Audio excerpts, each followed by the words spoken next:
This video is how to fix an i5 from not turbo boosting.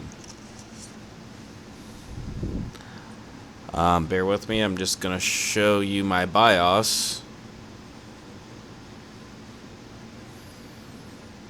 That way you can see turbo boosting is actually enabled. Let's see here.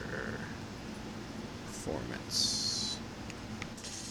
Okay, here we go. Multi-core support.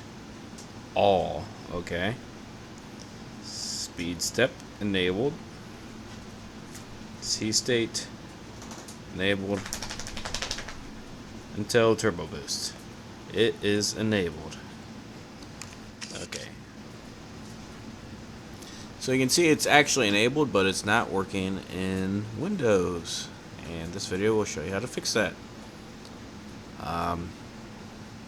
Be honest, it's kind of a band-aid, but it's kind of like a permanent band-aid. Shouldn't have to do this, but it does. I don't know if this it's clearly a software problem. I put it to you that way.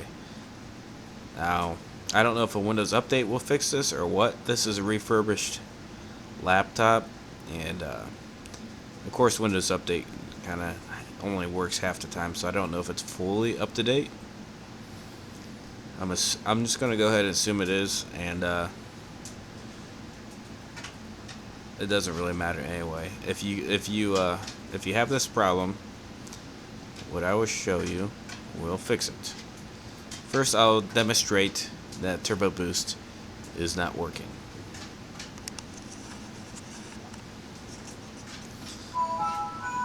Okay, Windows is booting. I'm going to go ahead and let's see here. Open up CPU-Z.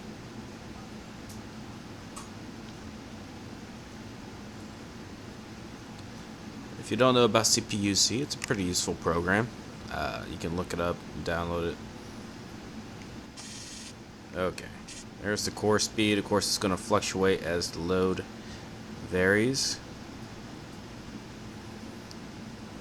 See, I have an i5 dual core with hyper-threading.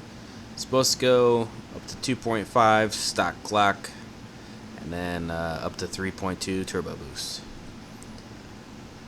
You can see right now it's at 2.4. Everything's loading up.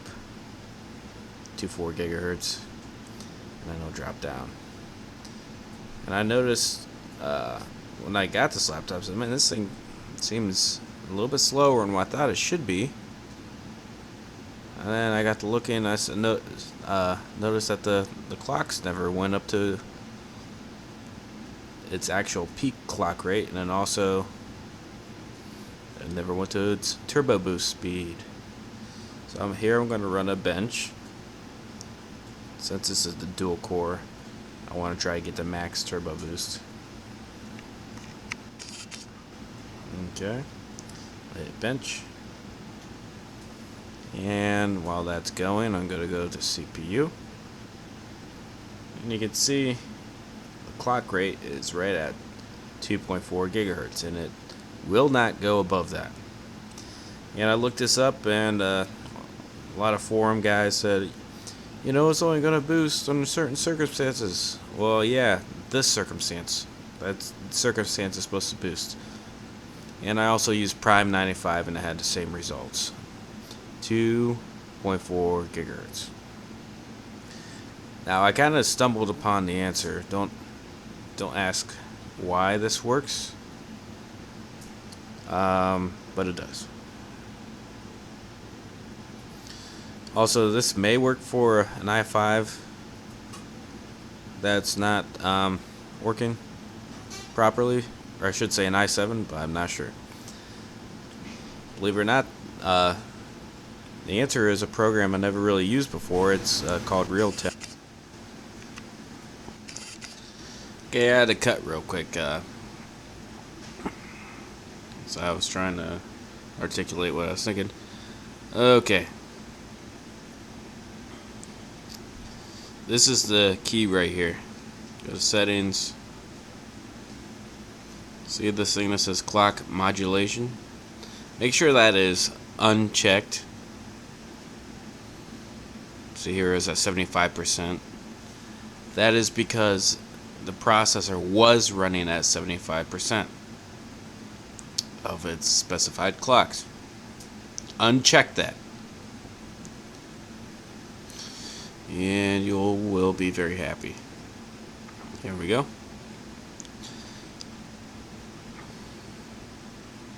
I'm gonna run bench now.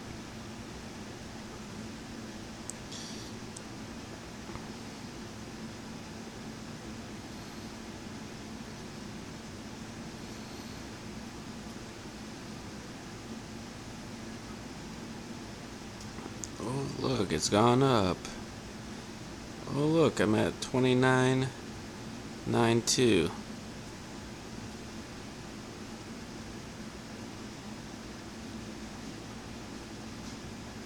It should go higher than that, actually, but let's see here. Bench. Oh, I got 2 threads. Let's try this again.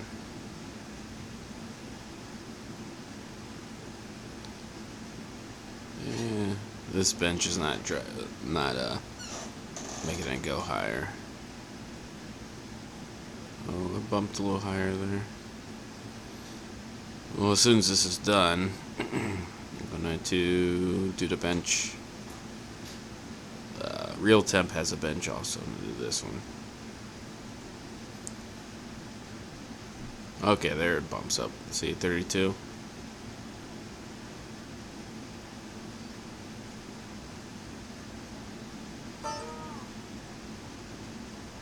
Looks like the Real Temp one just updates a little bit faster. I don't know if you saw that the CPU Z did go up to 32 for a split second. But anyway, that's how you fix your turbo boost. Is you need to use Real Temp, which is a third-party program, which should have really nothing to do with your turbo boost, but somehow it does. As it demonstrated, it does work with an i5. I don't know if it works with an i7 if you're having issues. So what I do, I actually made a shortcut to the application. Went to the programs.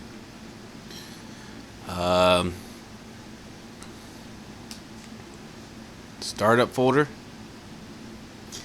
And I have it starting up with Windows. I accidentally closed out of it.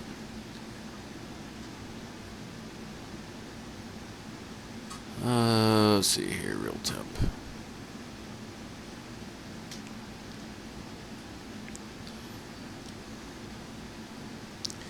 And also Real Temp has a feature on its settings. Here it says Start Minimized. Clearly that's what I have it. I don't want it starting in a window for any reason. I have it starting minimized. Yeah, let's check this out one more time.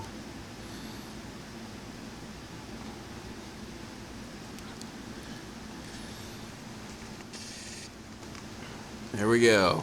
So that's what you need to do. Don't ask me why Intel hasn't figured this out, why Windows or Microsoft hasn't figured this out. It's pretty stupid to have a processor that does what it's not supposed to do. Personally, I prefer AMD's, but I got a good deal on this laptop, so.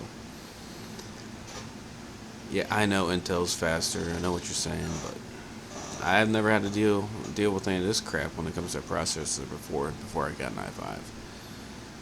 So, hopefully this helps anyone like me who was trying to figure this out for about 3 days in a row. Alright, have a good one.